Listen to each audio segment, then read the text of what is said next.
မင်္ဂလာပါ Ace of Data ကနေပြီးတော့ကြိုဆိုပါရစေကျွန်တော်တို့ Ace of Data ကနေပြီးတော့ဒီ Data Science AI Machine Learning ဘက်ကိုတွားချင်တဲ့သူတွေအတွက်အရေးပါပြီးတော့မတိမဖြစ်သိယူသိထားရမယ် probability distribution လေးတွေကိုကျွန်တော်အနေနဲ့ကဒီနေရာမှာကျွန်တော် sharing လုပ်ပေးချင်ပါတယ်ကျွန်တော်တနေ့ကို probability distribution တစ်ခုနဲ့ပေါ့နော်ကျွန်တော်တို့ဒီ12ရက်ကျွန်တော်တို့ sharing လုပ်ပေးသွားမှာဖြစ်ပါတယ်အဲ့တော့ကျွန်တော်တို့ပထမဦးဆုံးအနေနဲ့ရှင်းပြချင်တာလေးတစ်ခုက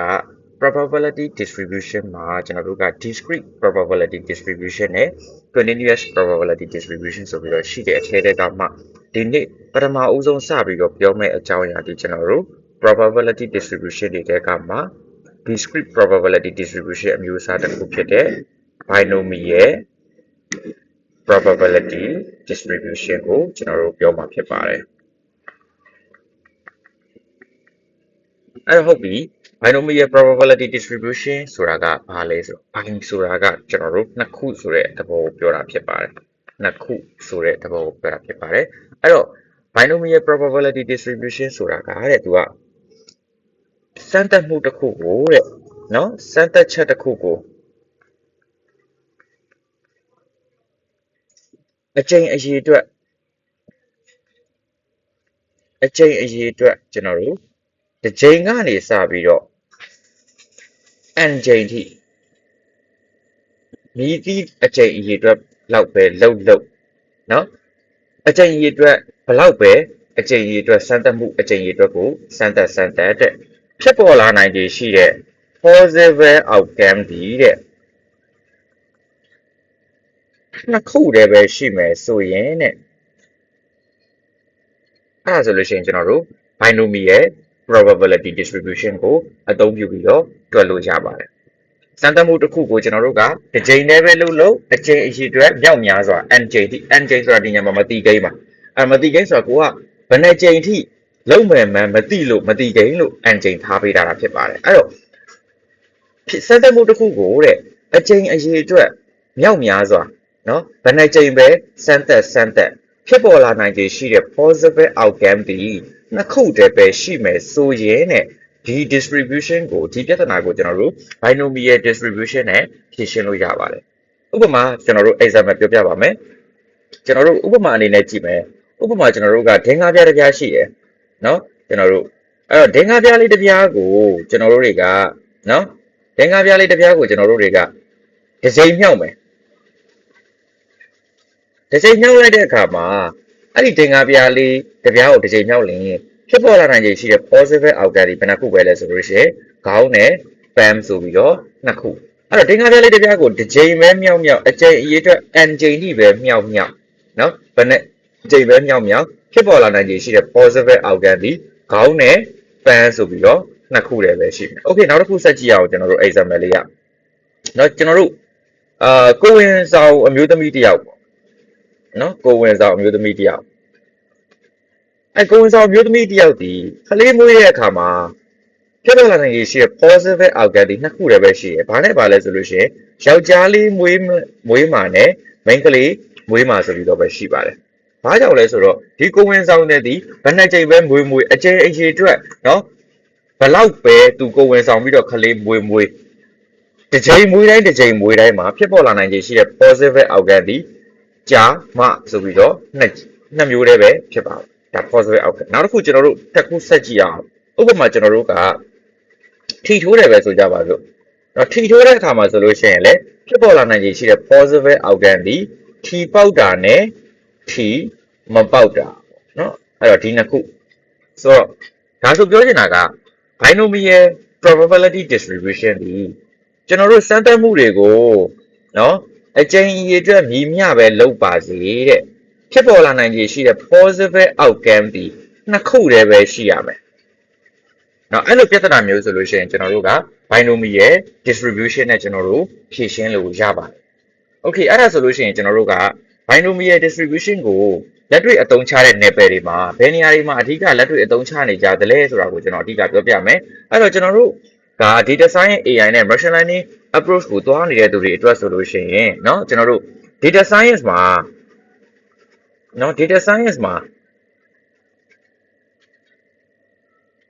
data science ဘက်မှာဆိုလို့ရှိရင်ကျွန်တော်တို့ A/B testing လို့ခေါ်တဲ့ကောင်ရှိတယ်နော် A/B testing အဲ့တော့ A/B testing မှာကျွန်တော်တို့ကဆိုကြပါစို့ဒီ website တစ်ခုပေါ့ဒီ website တစ်ခုတဲမှာကျွန်တော်တို့က feature အသစ်တစ်ခုကျွန်တော်တို့ထည့်လိုက်တယ်အဲ့တော့ feature အသစ်တစ်ခုထည့်လိုက်ပြီးတော့ကျွန်တော်တို့ကဘာကိုစမ်းသပ်ချင်တာလဲဆိုလို့ရှိရင်ကျွန်တော်တို့ CTR ကိုစမ်းသပ်ချင်တယ် CTR ဆိုတာကဒီညမှာဘာကိုပြောရလဲဆိုလို့ရှိရင် click through rate ကိုပြောတာပါ click through rate ကိုပြောတာပါအဲ့တော့ကျွန်တော်တို့ CTR ကိုကျွန်တော်တို့ကဘာသိချင်လဲဆိုလို့ရှိရင် CTR တိုးလာလားမတိုးလာဘူးလားကျွန်တော်တို့ကဒါကိုသိချင်တာနော်တိုးလာလားမတိုးလာဘူးလားဆိုတာကိုသိချင်တာအဲ့လိုစစ်ဆေးတဲ့အခါမှာ binomial distribution ကိုသုံးပြီးတော့เนาะကျွန်တော်တို့က hypothesis testing တွေမှာအသုံးပြုလို့ရတယ်เนาะဒါကျွန်တော်အသုံးချနယ်ပယ်ကိုပြောပြနေတာเนาะhypothesis testing မှာကျွန်တော်သုံးလို့ရတယ် binomial distribution ကိုသုံးပြီးတော့ဥပမာဆိုကြပါစို့ကျွန်တော်တို့ကအယောက်1000ရှိတဲ့ user တွေထဲမှာပါเนาะအယောက်200ကကျွန်တော်တို့ click လုပ်ခဲ့တယ်ဆိုလို့ရှိရင်ကျွန်တော်တို့ဘာဖြစ်သွားမလဲဆိုလို့ရှိရင်သူ့ရဲ့အောင်မြင်မှု probabilities of success ဒီ200ပိုင်း1000ဖြစ်သွားမယ်ကျွန်တော်ဒါကို binomial probability distribution နဲ့စစ်တမ်းပြုလုပ်လို့ရတယ်နောက်တစ်ခုကျွန်တော်တို့ဒါ data science ဘက်ကနောက်တစ်ခုကျွန်တော်တို့ဆက်ကြည့်အောင်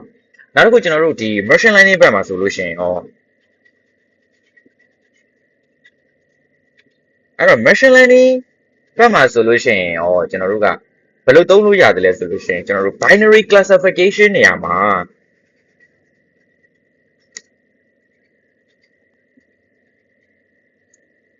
binary classification ကျွန်တော်တို့လုပ်တဲ့အခါမှာဆိုလို့ရှိရင်ဥပမာကျွန်တော်တို့ဆိုကြပါစို့email span ပေါ့ email မှာကျွန်တော်တို့ကဒီ span detection လုပ်မယ်ပေါ့နော်ဒီလုံခြုံမှုရှိတဲ့ email လားစိတ်ချရတဲ့ email လားစိတ်မချရတဲ့ email လားဆိုတော့ကျွန်တော်တို့စစ်တဲ့ span မှာကျွန်တော်တို့က span email detection မှာ span လား not span လားခွဲခြားဖို့အတွက်ကိုကျွန်တော်တို့ကဘာကိုသုံးလို့ရလဲဆိုလို့ရှိရင် binomial distribution ဒီကျွန်တော်တို့ဘယ်နေရာမှာသုံးလို့ရလဲဆိုလို့ရှိရင် underlying probabilistic model ဖြစ်သုံးလို့ရတယ်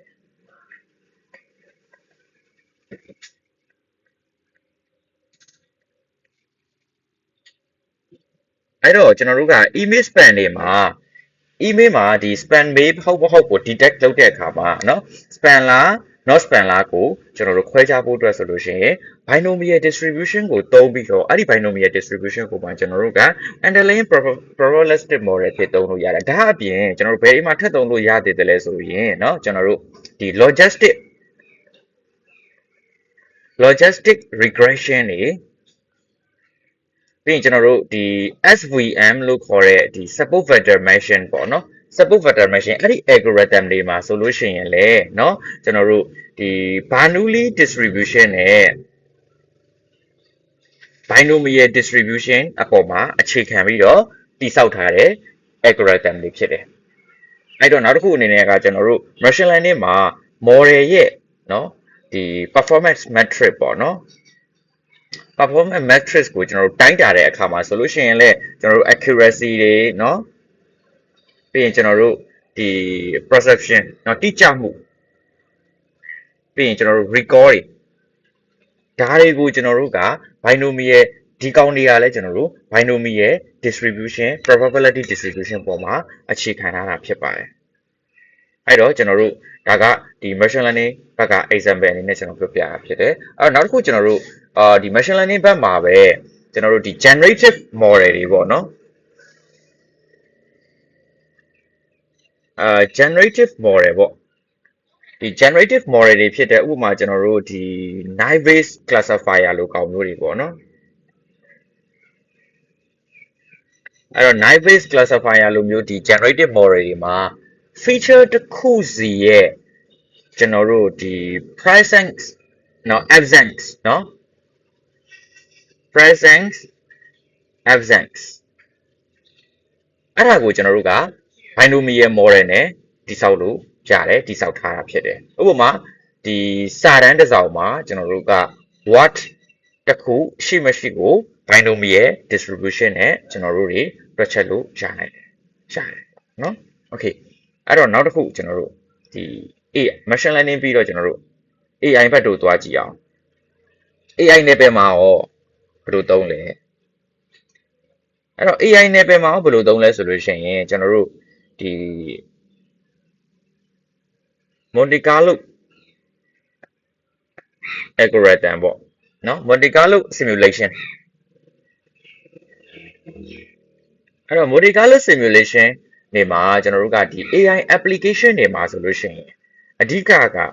probability ဒီဘာကိုအဓိကတွက်တယ်လဲဆိုတော့ AI မှာကျွန်တော်တို့က uncertainty ဆိုတဲ့မတိကျမရေရာမှုကျွန်တော်ဒါကိုတွက်တာဖြစ်တယ်အဲ့တော့ uncertainty estimation ပေါ့မတိကျမရေရာမှုတွေကိုကျွန်တော်တို့က estimation ကျွန်တော်တို့လုပ်လို့ရတယ်အဲ့ဒီမှာမတိကျမရေရာမှုတွေကို estimation လုပ်ပြီးတော့ကျွန်တော်တို့တွေက decision making အတွက်เนาะ decision making လုပ်ဖို့အတွက်ကိုကျွန်တော်တို့ကဘာကိုသုံးလဲဆိုလို့ရှိရင် Monte Carlo simulation ကိုကျွန်တော်တို့သုံးတယ်အဲ့တော့ဒီ simulation တွေမှာဘာတွေပါတယ်လဲဆိုလို့ရှိရင် binary event တွေဖြစ်တဲ့เนาะကျွန်တော်တို့ binary event တွေလို့ခေါ်ရဲကျွန်တော်တို့ success လား failure လားเนาะဒီဒါကိုကျွန်တော်တို့က binary ဒီ binomial distribution နဲ့ simulate လုပ်ပါတယ်เนาะဒါကကျွန်တော်တို့ binomial distribution ကို AI မှာအသုံးချတဲ့နည်းလမ်းပါအဲ့တော့အခုပြောရတာတွေက binomial distribution ကို data science AI machine learning မှာဘယ်လိုပုံစံတွေနဲ့ဘယ်လိုနေရာတွေမှာအသုံးပြုနေတယ်လဲဆိုတာကိုအဓိကပြောသွားတာဖြစ်ပါတယ်အဲ့တော့ binomial distribution ကိုဘာလို့လေ့လာသင့်တာလဲဘာကြောင့်သေချာနားလည်သဘောပေါက်သင့်တာလဲဆိုလို့ရှိရင် binomial distribution ဒီเนาะကျွန်တော်တို့ binomial distribution ဒီ binary events တွေเนาะ binary events တွေဖြစ်တဲ့ success လားဒီ failure လားဆိုတာတွေကိုဒီ model တိစောက်တဲ့အခါမှာ binary events တွေဖြစ်တဲ့ success or failure ဒီလို binary နှစ်ခုလည်းပဲရှိတဲ့binary events တွေကိုကျွန်တော်တို့ model တိစောက်တဲ့အခါမှာအရန်အခြေခံကြတဲ့ကောင်တစ်ခုဖြစ်တယ်နောက်တစ်ချက် data science machine learning AI ဒီနယ်ပယ်တွေမှာ hypothesis testing နော်အရင်အရေးကြီးတယ်ဒီကောင်ကဒီကောင်တွေမသိဘူးဆိုအဲ့ကောင် data science မဟုတ်ဘူး hypothesis testing တွေပြီးရင် classification နော် classification ပြီးရင်ကျွန်တော်တို့ simulation အဲ့ဒီ application တွေကိုမဖြစ်မနေသိထားမယ် concept တစ်ခုဖြစ်တယ်ကျန်တဲ့ဟာကtools တွေအနေနဲ့ကြိုက်တာတုံရတယ် Python နဲ့တွက်ချင်လည်းရတယ် R နဲ့တွက်ချင်လည်းရတယ် Excel နဲ့တွက်တယ်ဒါတွေကအရေးကြီးတဲ့ကိစ္စမဟုတ်အဓိကပါလဲဆိုလို့ရှိရင်ဒီ concept တွေနဲ့အခုပြောတဲ့ binomial distribution probability concept တွေကို analysis သမားတစ်ယောက်အနေနဲ့ပြီးရင် scientist သမားတစ်ယောက်အနေနဲ့ကမဖြစ်မနေသိထားမှာဖြစ်တယ်ဒါတွေကိုမသိဘဲနဲ့တော့ data science လာစာကောင်းမှုတွေကစဉ်းစားမနေနဲ့နော်အဲ့တော့ tools တွေကိုသုံးပြီးတော့လာစာကောင်းကျင်တယ်ဆိုရင်တော့အိမ်မက်တွေရုပ်ပဲရှိတယ်တကယ် professional field မှာတော့tools တွေနဲ့မလုံလောက်ဘူးအခြေခံနည်းနာတွေကို concept တွေကိုသိထားတဲ့တယ် okay ဒါဆိုလို့ရှိရင်ကျွန်တော်တို့တွေ binomial distribution ကို step by step တွက်တဲ့နည်းလမ်းကိုပါကျွန်တော်ဒီသင်ခန်းစာမှာကျွန်တော်သင်ပေးမယ်အဲ့တော့ binomial distribution step by step အဲ့ဒီမှာတစ်ခုပြောစရာရှိတယ်ကျွန်တော်သင်တဲ့အခါမှာလည်းကျွန်တော် step by step calculation တွေကိုထည့်ပြီးတော့ပြောပြတယ်အခုဒီ sharing session မှာလည်းကျွန်တော် step by step ကိုထည့်ပြီးတော့ပြောပြတယ်ဘာလို့ step by step ကိုပြောပြလဲဆိုတော့binomial distribution ကငါတို့ Python မှာ code တင်လမ်းခေါ်ပြီးတော့ run လိုက်ရတာတော့ okay အဲ့ဒါတော့လူတိုင်းသိတယ်ကျွန်တော်လည်း run တတ်တယ်ကျွန်တော်လည်း code တင်ရေးတတ်တယ်ဒါပေမဲ့ analysis သမားတရားအနေနဲ့ scientist ဖြစ်ချင်တဲ့သူတရားအနေနဲ့ကဒီ calculation တွေကို step by step မသိဘဲနဲ့ scientist ဘွဲ့ယူ scientist ဆိုတဲ့နာမည်ကိုခံနေမှာလားအဲ့ဒါအရင်ချက်ဖို့ကောင်းတဲ့ကိစ္စတွေတခုဖြစ်သွားပြီ scientist လို့ပြောပြီးတော့ဘာနဲ့သွားလဲဆိုတော့ function နဲ့ခေါ်ပြီးတော့ run programming နဲ့ခေါ်ပြီးတော့ run လိုက်တယ်2နဲ့ခေါ်ပြီးတော့ run လိုက်တယ် step by step calculation သိလားဆိုမသိဘူးဆိုရှက်စရာကြီးအဲ့တော့ step by step calculation ကိုကျွန်တော်ထည့်သွင်းပြောပြရတဲ့ရည်ရွယ်ချက်က implementation in deep နားလည်နေအောင်လို့ okay အဲ့တော့အရင်ဦးဆုံး step by step calculation အတွက်ကိုဘာအရေးကြီးလဲစဉ်းစားကြည့်အောင်ဘာအရေးကြီးလဲဆိုလို့ရှိရင် formula ကို formula မသိဘဲဘယ်လိုတွက်မလို့ formula သိဖို့လိုတယ်ဟုတ်ပြီနော်အဲ့တော့ formula ကိုကျွန်တော်တို့ရေးပြမယ် probabilities of x and b ဒီနေရာမှာ parameter 3ခုเนาะ programming သဘောတရားအရပြောမယ်ဆို parameter 3ခု x ဆိုတာဒီတို့စမ်းသပ်ချင်တဲ့တို့သိချင်တဲ့ event เนาะ n ဆိုတာကစမ်းသပ်မဲ့အချိန်အရေအတွက် p ဆိုတာက probabilities of success ဒါပြီးရင်အသေးစိတ်ထပ်ပြောမယ်เนาะprobabilities of h and b မှာကျွန်တော်တို့က n factorial by h factorial into n minus x factorial ပြီးရင်အမြောက် probabilities of p power h အမြောက်ဒီနေရာမှာကျူလို့ရေးလိုက်ရတယ်1 minus p လို့ရေးလိုက်ရတယ်เนาะအခုအခြေခံကနေနားလိုက်အောင်မို့လို့ကျွန်တော်1 minus p လို့ပဲရေးလိုက်မယ်1 minus p the whole power n minus 8ဒါသူ formula ပဲအဲ့တော့ဒီနေရာမှာကျွန်တော်တို့တွေက n ဆိုတာကပါလေ n ဆိုတာဒီ numbers of try စမ်းသပ်မဲ့အကြိမ်အရေအတွက်တနည်းအားဖြင့်ဘယ်နှကြိမ်စမ်းသပ်မှာလဲเนาะ n try ဖြစ်တဲ့အတွက်ကြောင့်မို့လို့ကျွန်တော်တို့ကကြိုက်တဲ့အကြိမ်ကြီးတွေ့လိုက်စမ်းသပ်လို့ရတယ်ဘယ်နှကြိမ်စမ်းသပ်မှာလဲဥပမာကျွန်တော်တို့က9ကြိမ်စမ်းသပ်မှာလား6ကြိမ်စမ်းသပ်မှာလား9ကြိမ်စမ်းသပ်မှာလားစသဖြင့်ပေါ့နော်နောက်တစ်ခုကကြတော့ကျွန်တော်တို့ x ဆိုတာကကြဘာလဲဆိုလို့ရှိရင်အောင်မြင်မှုအရေအတွက်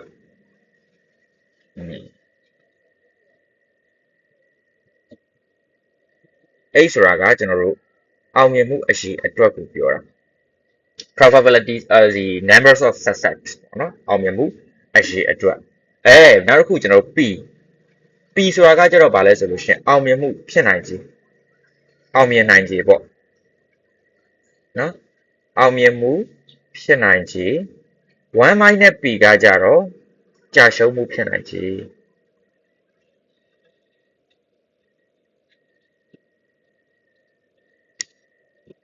အဲ့တော့ဒါကကျွန်တော်တို့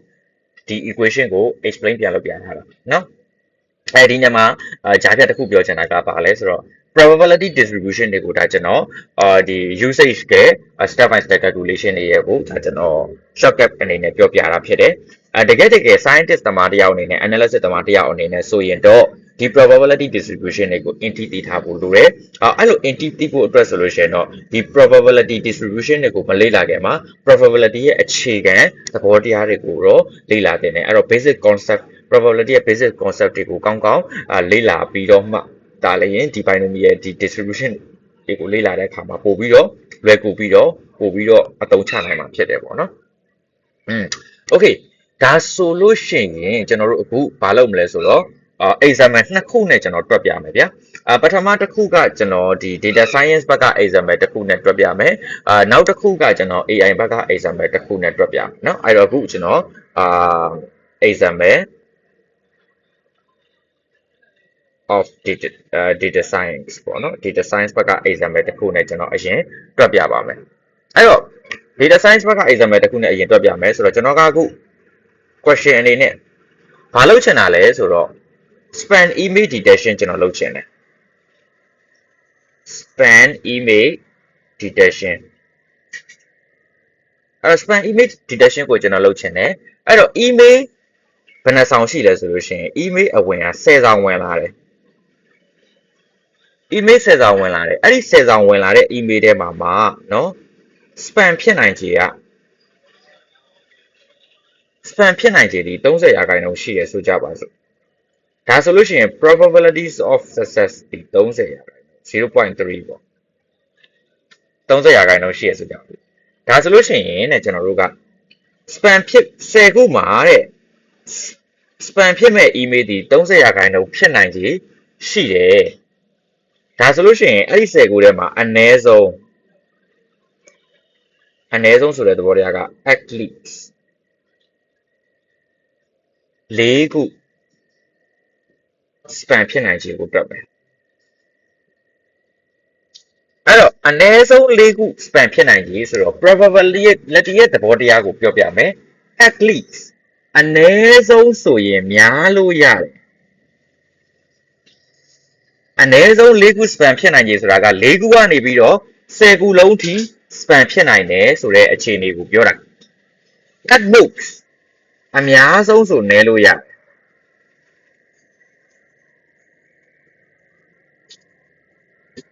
အဲ့အများဆုံးဆိုနည်းလို့ရဆိုဥမာ at most ၄ခုဆိုလို့ရှိရင်เนาะတစ်ခုမှ span မဖြစ်တဲ့အခြေအနေကနေပြီးတော့၄ခုအများဆုံးထိပဲ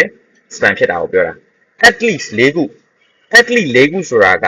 အနည်းဆုံး၄ခု၄ခုကအနည်းဆုံးပဲအဲ့တော့စုစုပေါင်းမှာတစ်ခုရှိလဲ10ခုအဲ့တော့၄ခုကအနည်း10ခုမှာ၄ခုကအနည်းဆုံးဖြစ်တာဖြစ်တဲ့အဲ့ဒါကြောင့်မို့လို့၄ခုကနေပြီးတော့10ခုအထိဖြစ်နိုင်တယ်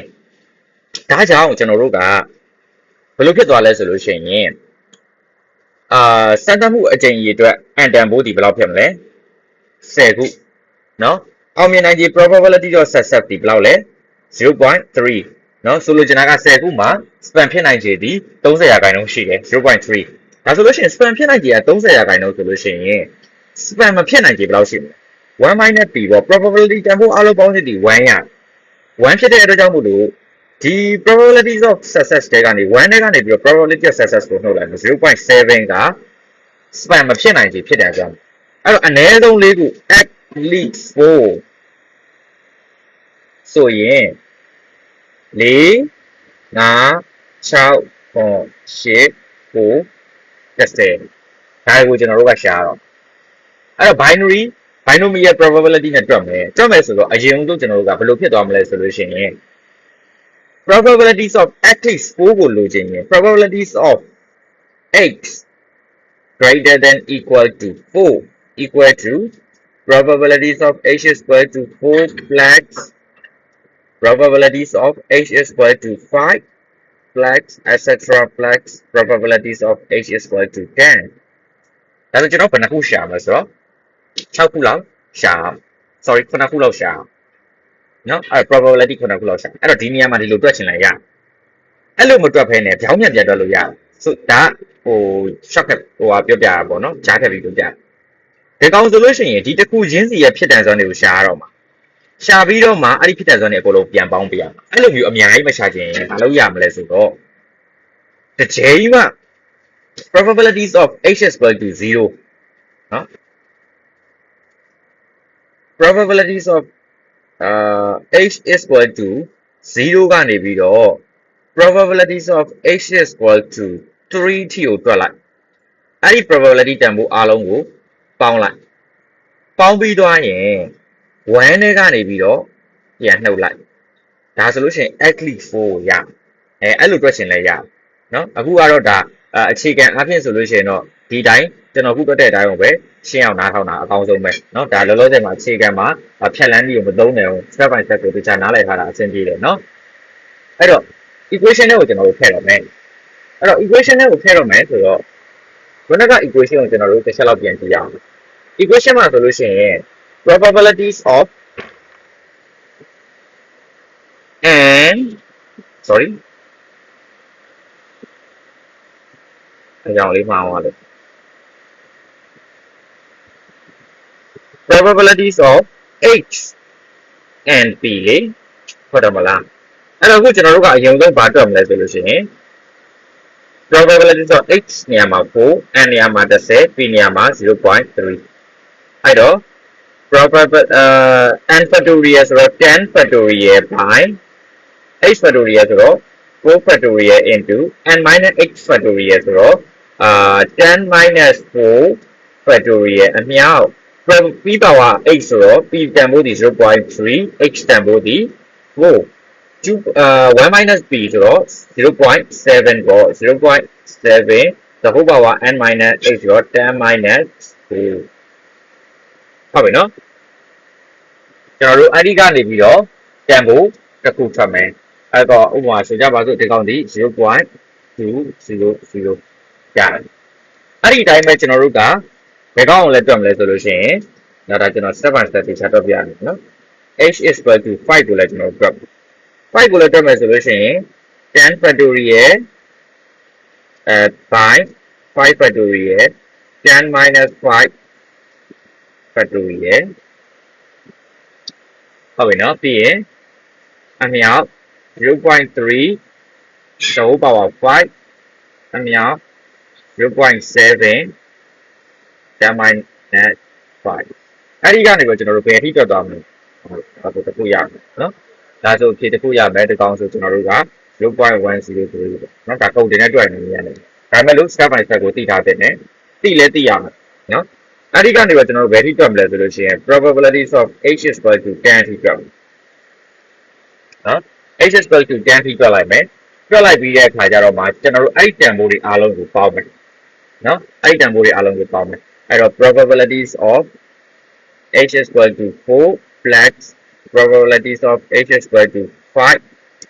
plus probabilities of h is equal to 6 etc plus probabilities of h is equal to 10ဆိုတော့မှဒါကျွန်တော်တို့ကဒီညမှာ probability တန်ဖိုးတစ်ခုထွက်လာမယ် sorry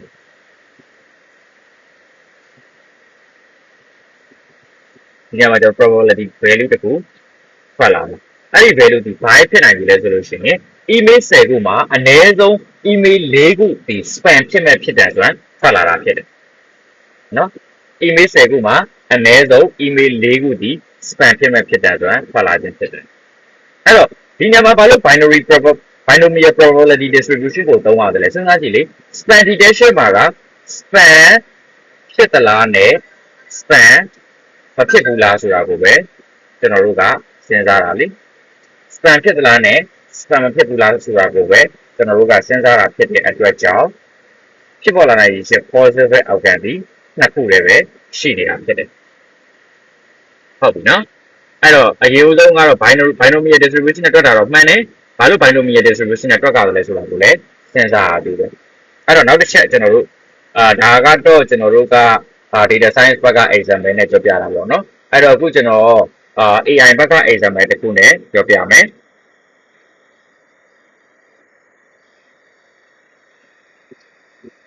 အဲ့တော့ AI ဘက်က example တစ်ခုနဲ့ပြောပြမယ်အဲ့တော့ AI ဘက်က example တစ်ခုနဲ့ပြောမယ်ဆိုလို့ရှိရင်အခုကျွန်တော်ကဘာလုပ်ချင်တာလဲဆိုတော့ AI based recommended system တစ်ခုကျွန်တော်စောင့်ချင်တယ်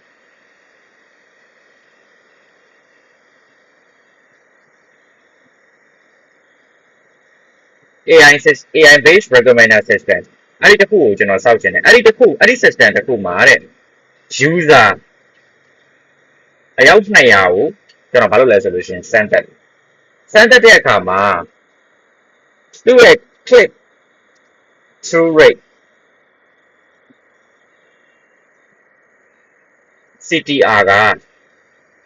လောက်ရှိလဲဆို CTR ဖြစ်နိုင်ခြေပေါ့နော် CTR ဖြစ်နိုင်ခြေက15%ရှိတယ်ဒါဆိုလို့ရှိရင် probabilities of success ဒီ 0.15 ပေါ့အဲ့တော့အယောက်200ကိုကျွန်တော်ကစမ်းသပ်တယ်အဲ့ဒီ data မှာ user အယောက်30ထပ်ပို့ပြီးတော့30ထပ်ပို့ပြီး click လုပ်နိုင်ခြေဖြစ်တယ်ဆိုတာ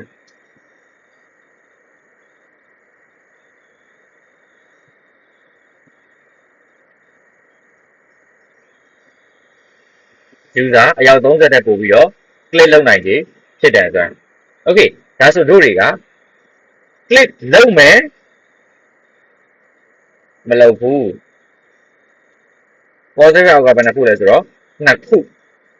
ဒါတော့ကျွန်တော်တို့ဘာတွက်မလဲသူ binomial probability distribution ကိုသုံးပြီးတော့တွက်လို့ရတယ်เนาะအဲ့တော့